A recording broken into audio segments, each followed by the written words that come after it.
Boa noite a todos e a todas. É um prazer estarmos aqui em mais um GC Online.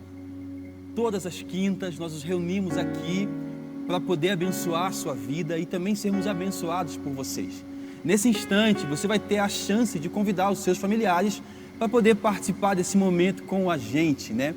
E o nosso desejo é que você, de onde você estiver, você possa ser alcançado, abraçada e abraçado pelo amor de Deus, pela graça do Senhor.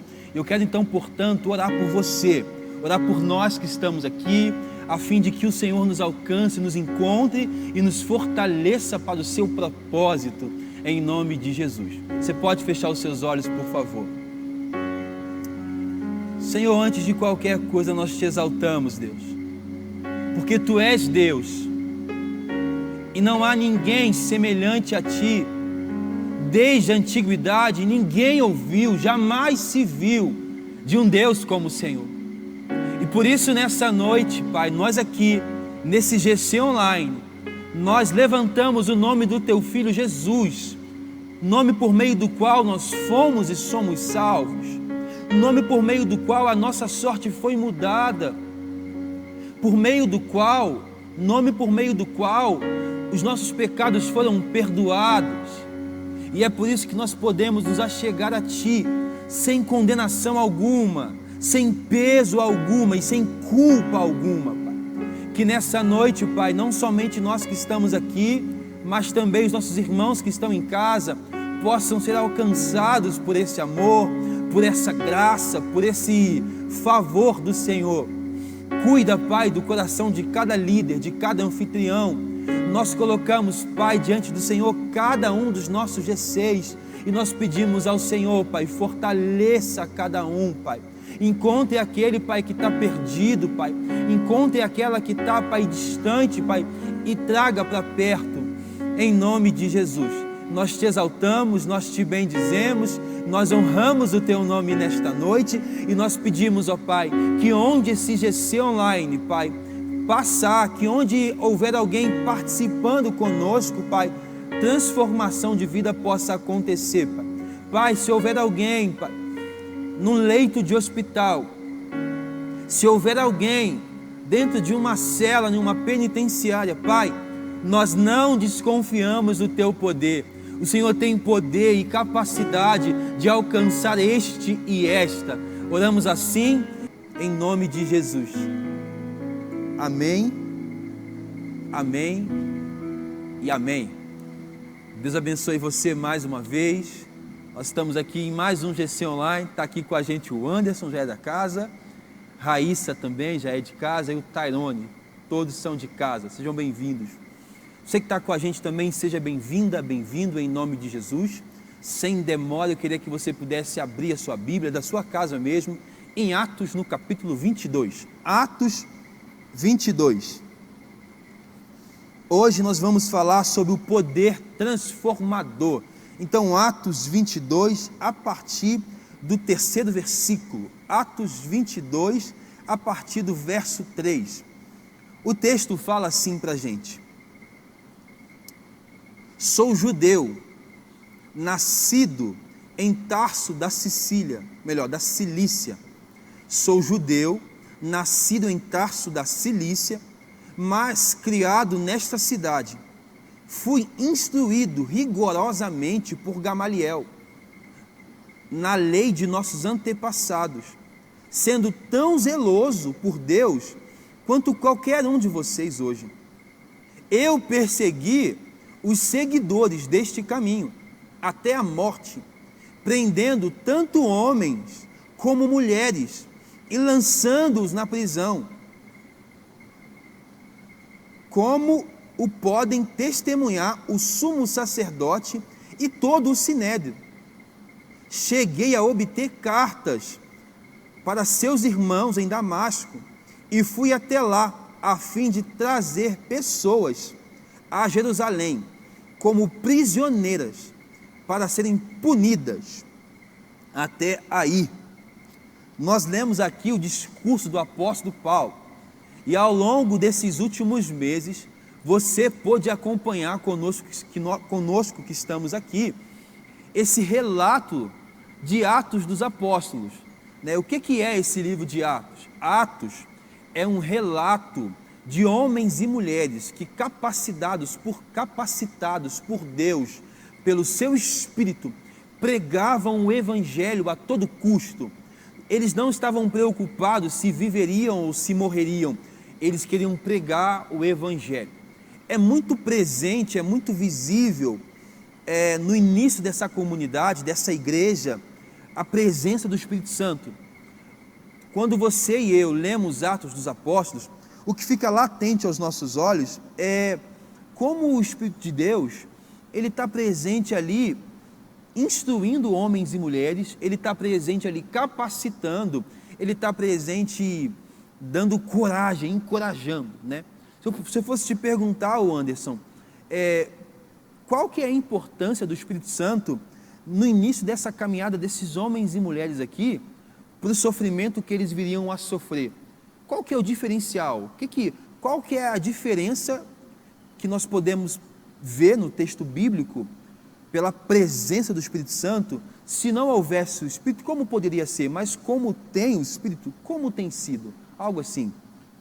Algo que eu acho bem interessante é do nome mesmo do próprio livro. Alguns estudiosos dão de Atos do Espírito Santo, porque é a ação de todo como o Espírito Santo, ele deu essa inauguração da igreja. A igreja inaugurou ali em Pentecostes, desse Espírito Santo, e nós vemos que a igreja conseguiu ir por meio da inspiração e também do impulsionamento do Espírito Santo. Ele é essa força, esse dunamis, essa explosão, essa capacidade divina. Porque muitas das coisas que aconteciam ali em Atos, muitas das coisas que eram reveladas ali em Atos, não conseguia ter a capacidade se fosse mesmo pela força humana. Muitas coisas até mesmo que nós somos convidados como igreja hoje, eu vejo, a realizar, a fazer, se formos olhar para a nossa própria força, é algo que é impossível. Vamos pegar aqui uma coisa muito mais pessoal, uma coisa muito mais simples, sobre o perdoar mesmo quem ofende, sobre as grandes perseguições que nós passamos, que nem se compara ao contexto da época, que era perseguição de morte. Se eles não tivessem essa inspiração, a própria presença, que o Espírito Santo não é uma presença, é o próprio Deus no meio deles. Se não fosse eles, eu não haveria, esse livro, não haveria esse relato, e a igreja nem daria início e nem continuidade. Então, quando a gente fala sobre esse poder transformador, a gente acabou de ler aqui um relato do apóstolo Paulo. Talvez você o conheça como Saulo. Quem que é esse homem? Paulo, antes de ser chamado por Cristo, ele é um fariseu que persegue a igreja. E o que o texto fala para a gente é: eu sou fariseu zeloso que perseguia aqueles que eram do caminho. Então, só para dar uma sintonizada com o nosso tema de hoje, nós estamos falando sobre esse poder transformador. Eu preciso que você entenda que o Deus Espírito, que o Espírito Santo é esse poder capaz de transformar pessoas e corações. Mas, Raíssa, nós temos aqui um homem que perseguia a igreja. Nós temos aqui um homem que era um assassino. A Bíblia vai dizer que quando o primeiro homem morre, o primeiro mártir morre, que é Estevão, Paulo está ali consentindo, apoiando a morte dele. Então nós temos aqui um relato de um homem que perseguia a igreja, que perseguia os cristãos, mas que agora foi chamado por Deus para servir a Deus. Você vai lembrar que no caminho para Damasco, uma luz brilha e fala assim para ele: Saulo, Saulo, por que você me persegue? Quando nós falamos sobre poder transformador, e falamos sobre um homem que antes era assassino, o poder de Deus, ou Deus tem poder, é uma pergunta, Raíssa, Deus tem poder para transformar todo tipo de gente, por pior que ela seja? Com certeza. Algo que me chama muita atenção nessa palavra é porque, se nós formos olhar quem era Saulo, perseguidor, massacrante, que estava sempre à espreita, procurando os discípulos, procurando cristãos para levarem cativos, E depois que ele encontrou aí no caminho para Damasco essa luz, teve essa visão com Jesus, e os olhos dele foram abertos. Na verdade, ele ficou cego por 3 dias. E logo após que os olhos dele foram abertos, eu vejo como uma transformação de dentro para fora. Porque como pode um homem que antes perseguia, agora ser um homem que vai ser propagador, vai ser o maior evangelizador? Acaba que é uma metanoia. O que está acontecendo aqui, Raíssa falou muito bem. não é uma mudança de religião, não. É uma mudança que acontece no interior de Paulo. Nem sequer é o nome dele que foi mudado, não, é o mesmo nome, Paulo e Saulo, ok? O que aconteceu foi que Deus transformou esse homem como quem deseja alinhar a visão desse homem. Paulo continua sendo um teólogo, continua sendo um fariseu, continua sendo alguém que foi criado aos pés de Gamaliel, mas toda a sua história agora é lida ou é revisada através da luz desse Deus que tem poder para transformar qualquer tipo de pessoa. Nós estamos aqui falando sobre a vida de um dos maiores líderes da igreja, né? Um dos maiores líderes que já existiram, Paulo. E aí, quando nós pensamos que esse Paulo, ele era um assassino e agora foi chamado por Deus para pregar o evangelho, e a pergunta é, Deus tem poder para salvar, ou não para salvar, mas para transformar qualquer tipo de gente? A vida de Paulo diz para nós que Deus tem poder para transformar a qualquer um. Eu disse isso, que o livro de Atos não é somente um relato de como os irmãos estão propagando a pregação do Evangelho. O livro de Atos é um relato que pretende dizer para nós que Deus tem poder para fazer sentar-se à mesa quem nós diríamos que não tem capacidade ou mérito algum. Se nós naquela época olhássemos para Paulo e para a vida dele, nós diríamos, esse homem não merece estar aqui. Mas o que Deus faz? Deus não trabalha por mérito ou por merecimento. Deus convida um perseguidor, um assassino, um fariseu. Deus convida um homem que está perseguindo o seu povo a sentar-se nessa mesa. A resposta é, ou a pergunta é, se Deus teve poder para atrair Paulo para o seu propósito, Deus tem poder para atrair então qualquer tipo de pessoa. Ninguém então está tão distante, o Anderson, das mãos de Deus que não possa ser alcançado. E isso aí joga por terra, talvez, a nossa ideia de que algumas pessoas podem ou não podem ser alcançadas por Deus, como se Deus estivesse limitado a alcançar pessoas ou não pela opção dessas pessoas. Pensa bem, meus irmãos, você que está em casa, se o apóstolo Paulo, pelas ações de Paulo, ele queria ser alcançado por Deus? Ao perseguir e matar os cristãos, ele estava com o seu coração aberto? Não estava. E aí então fica latente para nós que quando Deus deseja alcançar alguém, mesmo que esse alguém não queira, Deus derruba esse alguém do cavalo, deixa cego, mas diz para nós, sobretudo, que Ele tem poder para alcançar qualquer tipo de pessoa. Interessante que a Bíblia desvalida toda essa leitura de meritocrática, né? De que nós somos aceitos por Deus pelo que nós fazemos, pela nossa capacidade. A gente consegue ver ali pelos patriarcas mesmo. A própria família de Abraão, se for fazer uma análise ali, os filhos dele, Isaac, enfim, os demais, a gente vê na família mesmo patriarcal essa, como eu posso dizer, essa limitação humana que há uma necessidade de Deus sempre estar intervindo. É muito bonito a gente falar que da ação visível do Espírito Santo ali em Atos, mas ao decorrer da leitura toda bíblica, a gente vê sempre Deus levantando essas pessoas que são aparentemente incapazes, impróprias e que nunca seriam pessoas que, ao nosso olhar, seriam pessoas que seriam capazes de levar esse nome de Deus, de ser esse protagonista, de ser essa resposta de Deus. Então isso para nós é escandaloso, porque nós temos, quando fala sobre Deus, quando fala sobre a grande santidade, a gente sempre quer remeter até que a pessoa que segue Ele tem que ter essa mesma altura, esse mesmo padrão. E quando você vai ver quem Deus escolheu, Abraão, o mentiroso, Davi ali, um assassino, um adúltero, você vai vendo ali o currículo de cada um, você fala assim, poxa, parece que o processo seletivo ali não é tão rigoroso, né? Parece que eles não fazem muito uma triagem ali. Mas você consegue ver isso e também é uma esperança, porque a gente faz essa avaliação dentro de nós, a gente consegue ver, identificar muito com o adúltero, com o mentiroso, com o ladrão, com aquele que quer passar o outro para trás. Então, se tem uma coisa que o livro de Atos ensina para nós, é que o poder de Deus não está condicionado ao que nós somos, fomos ou seremos. O poder de Deus, ele se manifesta justamente em meio a pecadores. Pensa só, quando João fala que Deus prova o seu amor por nós, ou Deus provou o seu amor por nós, tendo Ele nos escolhido quando nós, eu e você que está participando com a gente, ainda éramos pecadores. Então, assim, as nossas condecorações, qualificações ou desqualificações não são capazes de impedir o poder de Deus. Se Deus quiser usar alguém, Ele vai capacitar esse alguém, e Ele vai colocar esse alguém dentro do seu propósito, do seu plano. E aí eu preciso falar algo que era pessoal, né?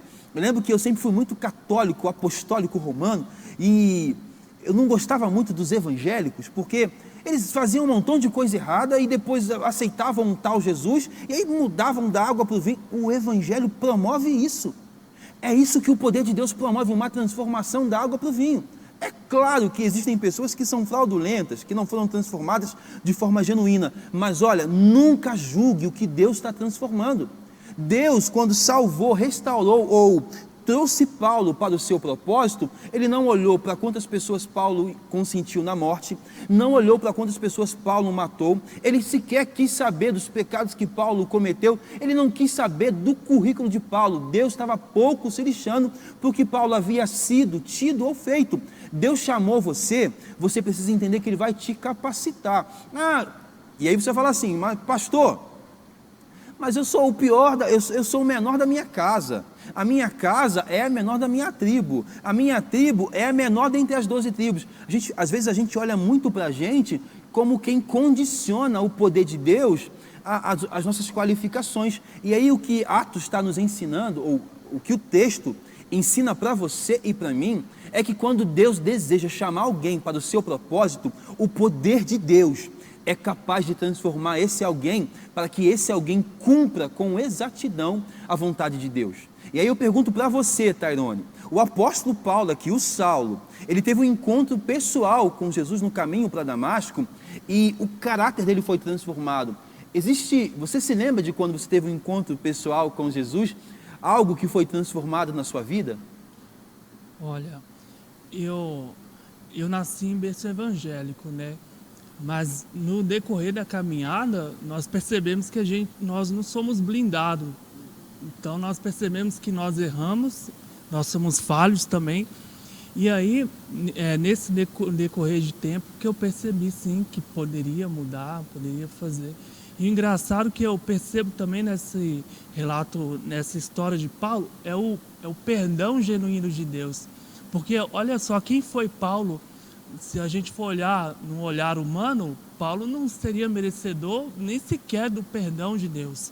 Ele foi aceito, foi um grande missionário. Acho que ensina várias coisas em um tema só. O perdão genuíno de Deus nos ensina a perdoar, mas um perdão de uma forma sem olhar o passado. É sobre esse poder transformador, então. A gente percebe que quando esse poder transformador se manifesta, ele não somente é capaz de perdoar aquele que nós julgaríamos que é imperdoável, como ele é capaz de trazer para o plano de Deus aquele que não poderia participar. Olha só, toda a Bíblia, ela está apontando para Jesus. E Jesus está apontando para o projeto do Pai de resgatar uma humanidade que se perdeu. Agora, a gente em algum momento da caminhada acreditou, Raíssa, que Jesus só tinha capacidade e moral para chamar gente boa, gente legal. E aí o que a Bíblia vai desconstruir na nossa mentalidade, em Atos também, é que tem várias pessoas que eu julgaria como pessoas que não merecem, que estão sendo chamadas por Deus. Inclusive, um dos principais relatos de Atos dos Apóstolos é que os judeus, eles não aceitavam que os gentios estivessem sido chamados por Deus. Eles sequer aceitavam que os mesmos gentios recebessem o dom do Espírito. Porque lá em Atos 2, Anderson, o Espírito Santo é derramado sobre alguns judeus, sobre um grupo de judeus. Mas depois, mais à frente, o mesmo Espírito é derramado sobre quem não merecia. E aí, Anderson? O interessante desse Atos 2 também é que quando o Espírito desce, há ali diversidade de línguas.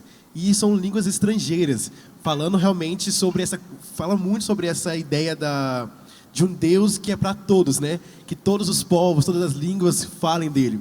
E quando fala desse batismo de língua mesmo, das línguas diversas que tinha, nos fala muito também ali lá de Babel.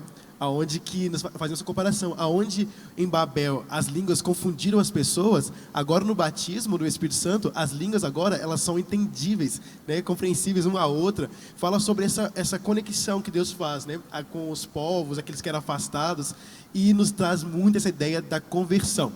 Como esse poder que a gente chama de transformador, na nossa linguagem crentesca a gente fala que é conversão, né?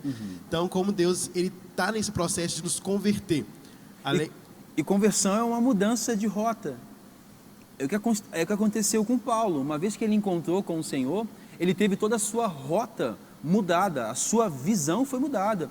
E o que me traz esperança e traz para vocês e para você que tem em casa, o que nos dá esperança é saber que se Deus teve poder para transformar o coração de um assassino, de um perseguidor, de um homem mau chamado Paulo, por que Deus não teria poder para transformar o seu coração? Não, mas talvez você está me ouvindo e é muito fácil você falar assim, não, mas Deus teve poder para transformar o meu coração. Eu quero desafiar você a acreditar que Deus, o Deus a quem você diz servir, o Deus a quem nós dizemos servir, Ele tem poder para transformar o coração do pior tipo de gente ao seu ver. A gente não consegue aceitar que a pessoa que eu quero atravessar a rua quando eu vejo ela, aquela pessoa, Deus tem poder para alcançar aquela pessoa. Inclusive, quando eu percebo que eu estou na mesma calçada que essa pessoa, que não é digna de dividir a calçada comigo ou o passeio comigo, eu atravesso a rua, o trabalho desse Deus que tem um poder transformador é inverso ao meu. Enquanto eu atravesso a rua para longe, Deus vem para perto daquele a quem Ele deseja transformar o coração, a vida e a mente. Raíssa, deixa eu te perguntar, você consegue identificar, quando você teve um encontro com o Senhor, a transformação que você viveu, genuína no seu coração? Então, Rafa, algo que me chama muita atenção nesse texto é porque Paulo ele teve que abrir mão de algumas resistências e alguns dos próprios conceitos dele, porque ele muitas das vezes se achava superior aos judeus. E isso é algo que fala muito comigo, porque muitas das vezes a gente tem aquela questão do orgulho da santidade, de achar assim, eu sou transformada, mas o meu próximo, ele não pode, ele não é capaz, ele não tem jeito para ele. Teve jeito para mim, mas não tem jeito para ele. Então isso marca muito a minha vida, porque é nisso que eu tenho sido transformada, em saber que o amor de Deus ele vem e quebra todas as resistências, quebra todos os preconceitos e nos faz entender que nós somos todos filhos. Ele veio para todos. Esse poder de Deus que é capaz de transformar, ele vem nos nivelando entre judeus, gentios, gregos, bárbaros, de forma que não há ninguém melhor do que ninguém, né? Todos nós precisamos viver essa experiência de ter um encontro genuíno com o Senhor, né? A gente sabe de muitas pessoas que levantam as suas mãos, vêm até a frente, aceitam a Jesus como Senhor e Salvador e não perseveram na caminhada, né? Nós podemos sim questionar se esse encontro foi genuíno, porque às vezes nós promovemos muito mais um encontro com um Cristo que é um Cristo que nós criamos, porque muitas vezes, por exemplo, esses homens aqui e mulheres de Atos, eles estão morrendo em prol do nome de Jesus, mas não é um Jesus que eles montaram, não é um Cristo facilitado, como quem vai facilitar a pregação do Evangelho para que mais pessoas possam participar desse grupo nosso. Não, o Evangelho é isso, queira você ou não. E aí, nós precisamos então entender que quando esse Evangelho é exposto para nós, uma das primeiras coisas que acontece é que, por meio da exposição do Evangelho, os nossos dogmas, os nossos paradigmas, os nossos méritos e costumes são todos humilhados. Tudo que nós pensamos ser é subjugado aos pés de Cristo. Esse apóstolo Paulo, criado aos pés de Gamaliel, fariseu, circuncidado ao 8º dia, judeu, esse homem, diante da revelação de quem Cristo é, ele não é ninguém. Ou seja, a primeira coisa que o encontro com esse poder de Deus pode causar em nós é uma humilhação. O poder de Deus diz para nós, vocês não são ninguém, como nas palavras de Jesus para os apóstolos, nada podeis fazer sem mim. Qual que é a intenção então do poder de Deus revelar que nós não podemos fazer nada sem Ele? É nos firmar então nele. Logo nós só podemos ser o que somos ou seremos por meio desse poder. Logo, nós pregamos não o que nós pensamos ou achamos, pregamos pelo poder. Logo, os nossos pecados e fraquezas não têm mais poder para nos condenar. Por quê? Porque esse poder que habita em nós nos coloca diante de Deus aceitáveis, sem culpa alguma. Rafa, e quando você fala sobre esse poder transformador, algo que vem muito na minha cabeça mesmo, na minha mente, é sobre a grandeza e a profundidade que é isso, que às vezes nós limitamos essa conversão, essa transformação em apenas méritos morais, em apenas alguns dogmas, e restringimos o que Deus transforma, o que Deus não transformou, e é muito fácil a partir disso eu me tornar juiz de quem converteu ou quem não é transformado, sendo que, igual você falou mesmo, é um processo, e há necessidade de nós respeitar um processo tanto no outro, quanto respeitar esse processo em nós. Porque é gradativo, é processual, é progressivo, é um relacionamento. Nós somos convidados aqui na Terra a andar com Deus. Então, se nós não somos pessoas que somos semideuses, somos homens e mulheres que encontrou Deus na caminhada, e nesse caminhar Ele vai nos desconstruindo, a luz dele vai invadindo nosso ser, vai nos cegando, vai nos fazendo enxergar novamente, esse altos e baixos. Então, assim, sair desse meio, até mesmo moral, porque a nossa moral humana, ela é muito limitada, cheia de falhas e contradições. Se for olhar mesmo, nossa própria moralidade, ela bate contra ela e é... Em vários aspectos. E é vazia. Em vários então, aspectos. assim, quando Deus traz esse evangelho, trazendo esse novo reino, essa nova compreensão, como nós falamos, traz sobre essa amplitude, o que Ele vai transformar além do que mesmo nós podemos pensar. E aí, a gente está aqui falando para você que está em casa, é que o poder de Deus, ele começa uma transformação interior. Deixa eu explicar. Conversão é muito mais profundo do que não beber, não fumar, não essas coisas. Eu sei que talvez você se apoie nisso. E se você se apoia no fato de não beber, não fumar e não várias outras coisas, talvez você conheça Cristo pela metade. Porque o convite de Deus é para que nós nos aprofundemos no conhecimento do seu Filho, a fim de que a gente extrapole essa moralidade que é tão terrena e tão pequena. O que vai adiantar a gente não beber e não fumar e não conhecer quem Cristo é? O que vai adiantar a gente não fazer algumas coisas que os ímpios, que os do mundo fazem, e nós não comermos o que está disponível a nós? E é engraçado porque o conhecimento desse poder não requer de nós que nós tenhamos algumas qualificações ou condecorações, não. É de graça, minha irmã, é de graça, meu irmão. Você que está participando com a gente, você não precisa ser um semideus para poder ter acesso a esse poder. A Bíblia fala assim, num dos seus textos: aperfeiçoai a vossa salvação. Uma vez que a gente levantou a nossa mão, talvez você me ouviu, e você é alguém que levantou a mão e veio à frente um dia no apelo. E parece que naquele dia, você disse sim, o último e único sim que você disse. Mas isso não é a vida cristã. A vida cristã é uma subsequência de sims. Todos os dias o cristão ele é convidado a dizer sim. Eu disse sim lá no dia 14 de abril de 2007. E eu tive que dizer sim no dia 15 de abril de 2007. E eu disse sim ontem, e eu disse sim hoje. Por quê? Porque o poder de Deus ainda está me aperfeiçoando segundo a imagem do Filho de Deus. É uma caminhada, é um processo. Quando nós olhamos para a vida de Paulo, nós temos esperança de que o quê?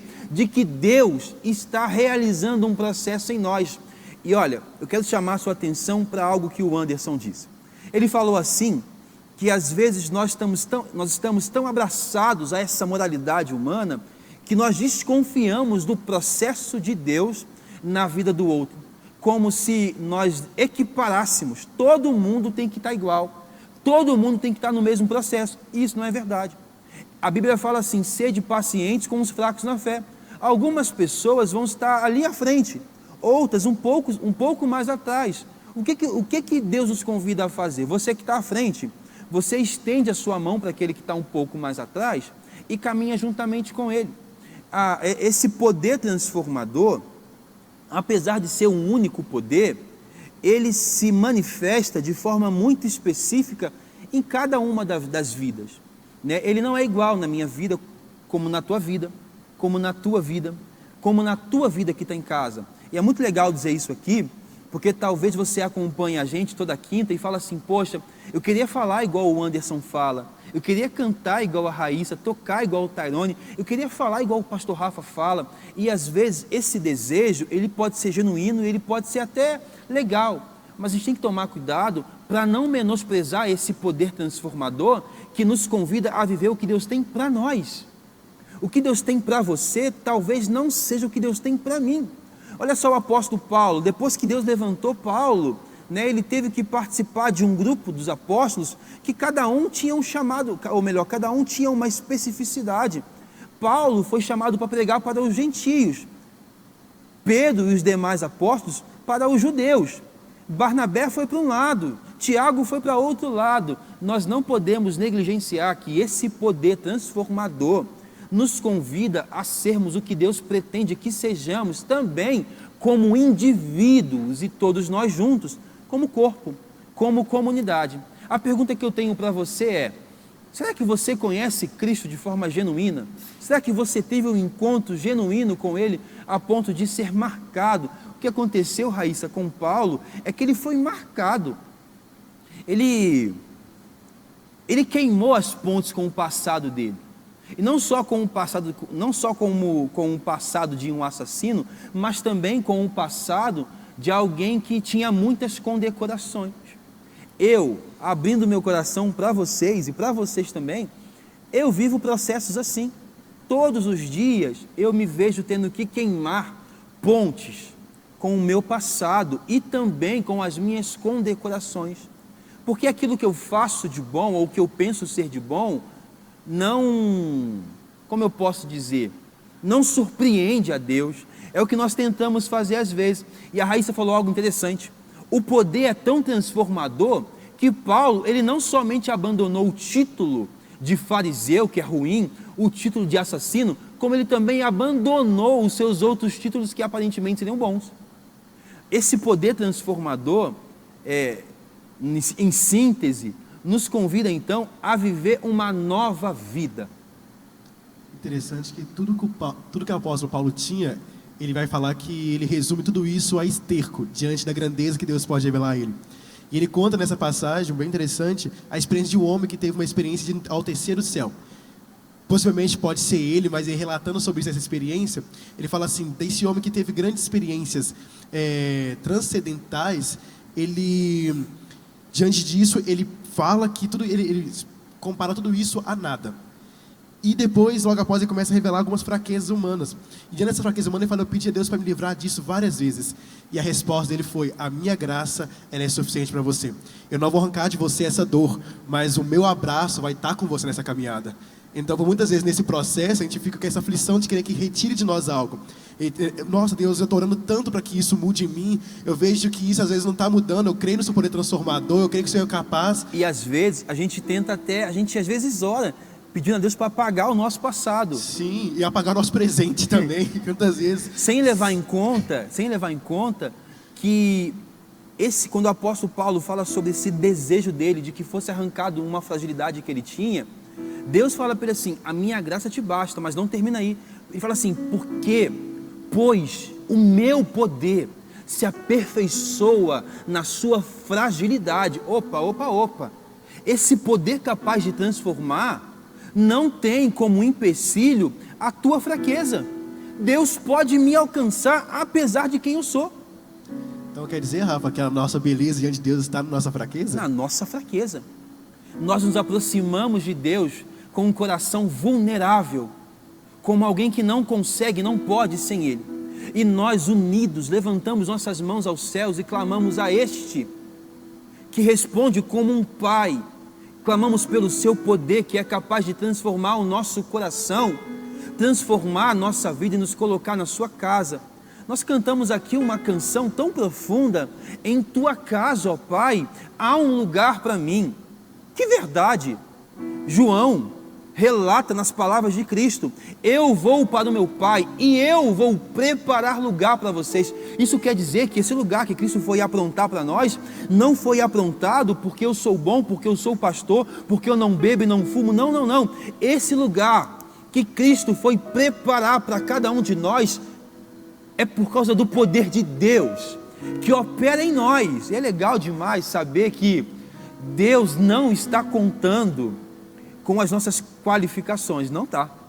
Eu sei que eu posso estar te confundindo, mas você foi aceito e aceita por Deus em condição pecaminosa. Eu fui aceito em condição pecaminosa.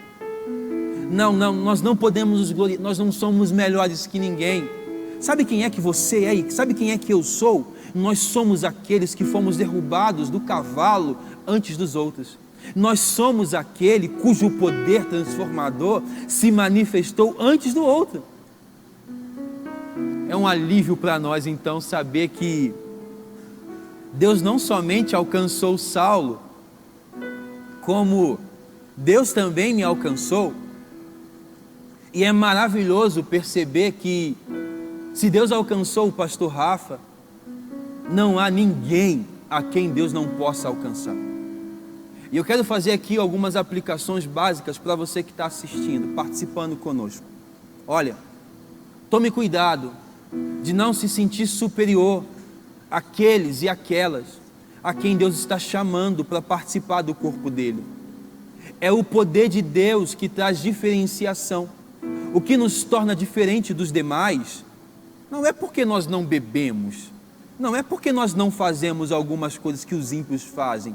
O que nos torna diferentes é que nós somos habitação, nós somos templo do Deus Espírito. Existe um poder que não dorme em nós, incessante, nos convidando a responder positivamente aos desejos do Pai. E qual que é o desejo do Pai? Deus deseja que nós, que já fomos alcançados por Ele, proclamemos uma mensagem que diz que existe um poder capaz de alcançar qualquer um a quem Ele deseja. Deus pode alcançar você, alcançar sua família, alcançar os seus amigos, alcançar o seu GC. Deus pode alcançar você que está no leito de um hospital, pode alcançar você que está numa penitência. Deus pode alcançar qualquer um. Por quê? Porque isso depende dele. E nós falamos aqui sobre alcance, no sentido de alcançar com a pregação do Evangelho. Mas eu quero enfatizar, dizendo que Deus pode salvar qualquer um. Não há ninguém a quem Deus não possa salvar, porque é o poder de Deus que transforma e salva. Eu queria que você de casa pudesse fechar os seus olhos. Eu quero orar por você, em nome de Jesus. Senhor, nós ouvimos aqui nessa noite que é o Teu poder que nos coloca nesse processo de transformação, de salvação. Não são as nossas qualificações ou condecorações, mas há um pedido no nosso coração. Nos permita ter esse encontro genuíno com o Senhor, como Paulo teve. E eu sei que talvez muitos de nós necessitam ser derrubados do cavalo, necessitam ser cegados, a fim de que, uma vez no chão, só nos reste olhar para o Deus, dono desse poder, capaz de alcançar. Obrigado, Pai, porque Atos diz para nós que homens e mulheres simples, outrora pecadores, podem ser usados pelo Senhor. Obrigado, Pai, porque Atos diz para nós que homens e mulheres comuns, normais, estavam sendo usados pelo poder. Obrigado, Pai, porque Atos diz para nós que é o Teu poder que levou esses homens e mulheres a morrerem em prol do Teu nome. Obrigado, Pai, porque é por meio desse poder que nós somos conduzidos para mais perto. Em nome de Jesus, em nome de Jesus. Então traga-me para mais perto e leva-me mais profundo. Eu quero conhecer Teu coração. O Teu amor é tão mais doce que tudo que eu já provei. Eu quero conhecer Teu coração. Então traga-me para mais perto e leva-me mais profundo, Deus. Eu quero conhecer Teu coração.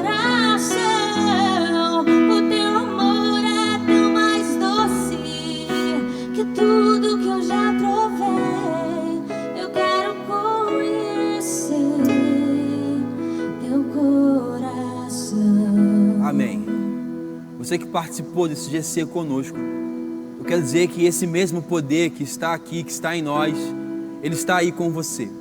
É um poder que não julga o seu passado, nem o seu presente. É um poder capaz de dar a você um novo futuro. Eu quero que você se sinta abraçado por nós, e nós estamos aqui na semana que vem. Deus te abençoe e até lá.